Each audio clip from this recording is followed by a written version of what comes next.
What's up guys, and welcome to a new video. So we're gonna talk about the changing of the oil, how you should do it and how often you should do it. And yeah, I'm not gonna go into that type of video that I bet you already seen, how to change your own oil. You can find them all over the net. It's pretty simple. You need a dip pan and an Allen wrench, and yeah, you know it. The best thing about the new LCI models, the after 2009 models of this E90, is that they have a dipstick, and I'm gonna show you. You can easily verify your oil level normally as you should in a car. The first generation of BMW E90s, there was no dipstick oil installed, so the only way you can verify the oil levels, you just go here into vehicle information, vehicle status, then service required, and after that you'll have here engine oil, and in the right part of the screen you'll have a bar saying that you're stating your engine oil level. And if you go here into the new generation iDrive, it will say on what mileage, in what mileage you'll need to change and date the oil in your car. Remember that when you're resetting all of these settings, and I will show you later on the video how to do it, you're resetting for a 30k kilometers interval. So if you change your oil in a smaller interval like I do, and we're gonna go into that, you just need to note that on your notebook or something, on your service manual, so that you'll remember when you have to change the oil. My situation is pretty simple because I just remembered some simple stuff. First, I have changed the oil when I bought my car, and it had 174,000 kilometers. So I know that when I hit 4,000, every 4,000 and ish stuff, I have to change the oil. So now I'm at 189. And when I'm gonna go at 194, I know that I have to change the oil. So now I have almost 4,000 kilometers left with this oil in the car. Okay, that is about my service interval. I have stuck with this service interval for a lot of years, not only on this BMW but on other cars that I have. Doesn't matter the brand. The situation stays like this. You have some parts, some metal parts grinding onto one another, and you have a lubricant, and that the lubricant is the oil. This is the simple explanation that I can do it now. So when you have a moving part, you always have debris. It doesn't matter if you have a metal debris or alloy debris, but you will have debris. When you throw out your oil, you can verify it, and you can see that when you're doing it like this on the fingers, you can not feel, because if you feel there are particles, it is not good. That means you have a big wear on your engine.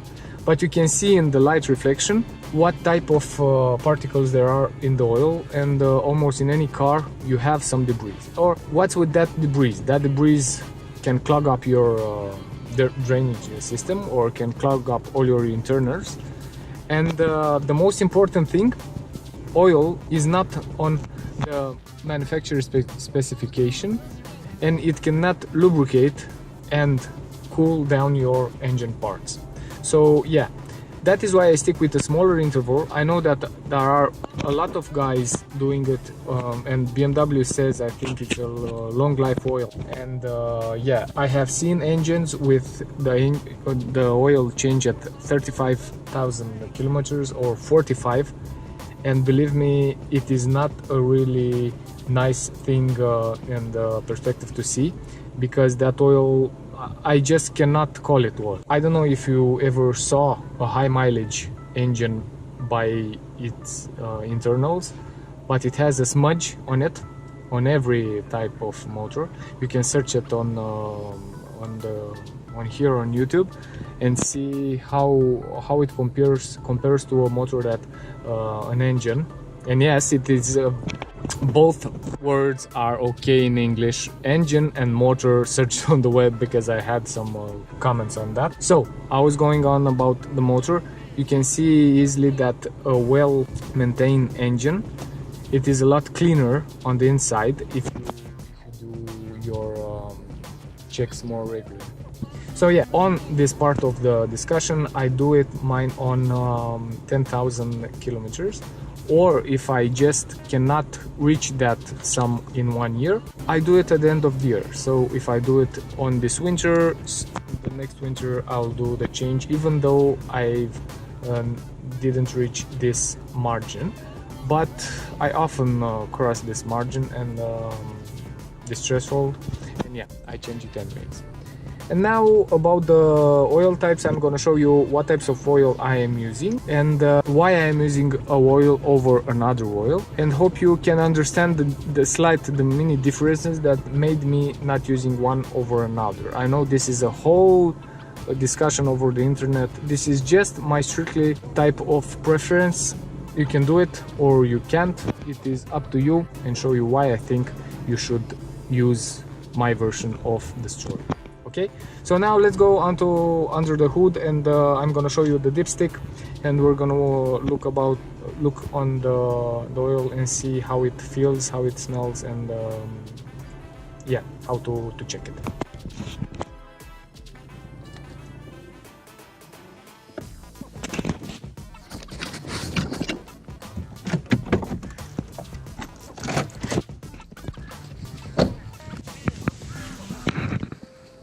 Okay, as usual, you have your dipstick here.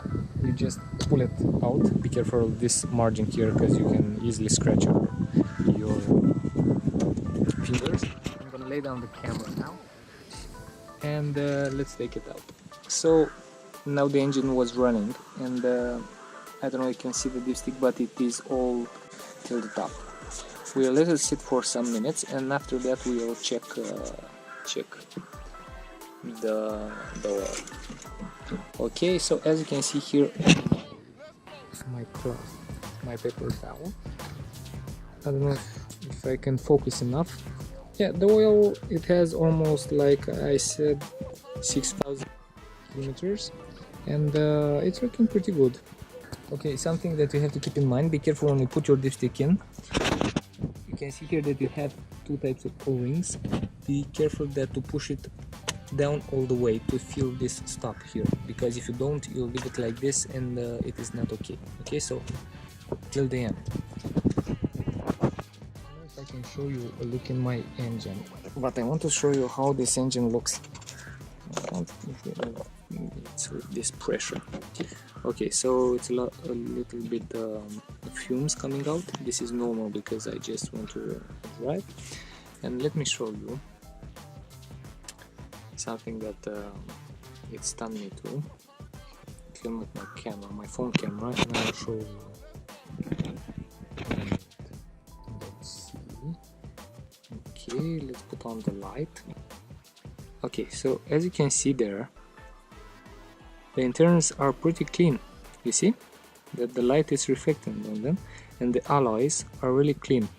Now that is what I call clean. You see the camshaft, and this is my internals, and they are really clean, not even a smudge, and this engine was not cleaned with any other solution that simple good oil. Okay, yeah, I'm very happy that I have shown you this.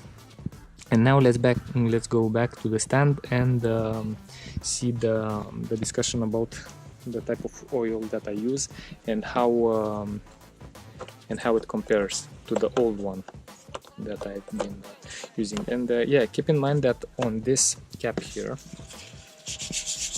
it's presented with the old brand that I was using. So at first, in my first month, I was using Castrol, Bmw original Castrol engine oil. Okay, so I've prepared here a very scientific test. Here I have the actual oil that I'm using.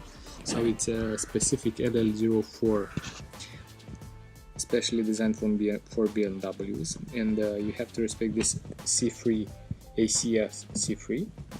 Okay, and the norm is 5W40. I won't go in that norm because I think that by now you all know what 5 means and 40 means. And now this is here the old version, and you have to trust me that inside here it is my old version, because this is a very old bottle. And as you can see here, this is for petrol engines, but the engine that is in the oil that is inside here, it's the edge, and that is specific for BMWs. Okay, and that is a lot expensive than this basic one. So why it's in this recipient? Because after I've done my oil change, they didn't give me this full bottle,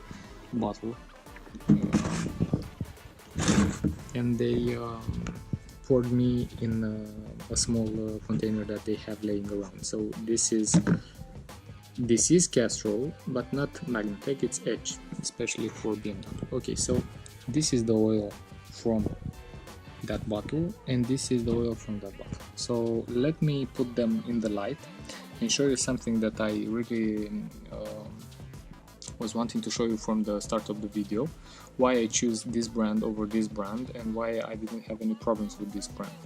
As you well know, in Europe there are a lot of scammers, and this type of Castrol, because was that good of a selling point, they start off making it copies of it, evidently with not that such good result. All of these oils are now washed out, and you really don't know what you're buying, because even though these bottles have their stoppers here and all of the things that can show you the bottle was original, and some of the guys say that the original bottles need to have this aluminum foil that covers the bottle when you open it, and it has to be intact. But be pretty sure that you can easily reapply a new layer of aluminum foil with heat, and you can easily put it on the lid there. Okay, and some of them say that you have to have written here Castrol. So on this it's only written on the outside, and here is a pretty simple thing to do inside too. So yeah, not a hard thing. And this motul oil, because it's a specific brand and it's a lot of expensive stuff, not a lot of drivers use this type of oil because of its price, and it has more than an elaborate bottle. When you buy it, this is inside here. I don't know if I can show it with one hand. It won't go inside. Yeah, so this is clipped on, and this part it's leveled like this, and you pull it out by this, and after you pull it out you cannot put it back in, and that is the way you know it was used. So yeah, I think any type of oil can be manipulated and faked, but you have to look at things at the faker's perspective. So if you have a cheap oil that everyone is buying, you'll make more money. If you have an expensive oil that almost no one is buying, you'll remain with your stocks full of fake oil, so it won't sell. So yeah, this is why this is entirely faked, and even I've heard cases in Germany that you can buy fake products by not buying them from original stuff. So as I heard now in BMW services, they change the oil, and they are not going on Castrol, and the rumors are they're going also on motul. I don't know, I don't have anyone inside the BMW factories. Let's see if I can show you in the sun now. Okay, so this is the motul LL04. As you can see, it has a honey-like, pretty nice color to it. I know again that this is not very scientific.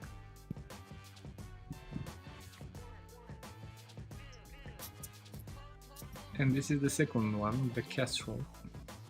As you can see, it has a yellowish type of color. And something that I've noticed, watch the top part. As I move my hand, you see it's like water. It's not that dense. See, it's really like water in comparison to the motul brand, that when I'm doesn't matter how much I'm dangling it, it does not move like that.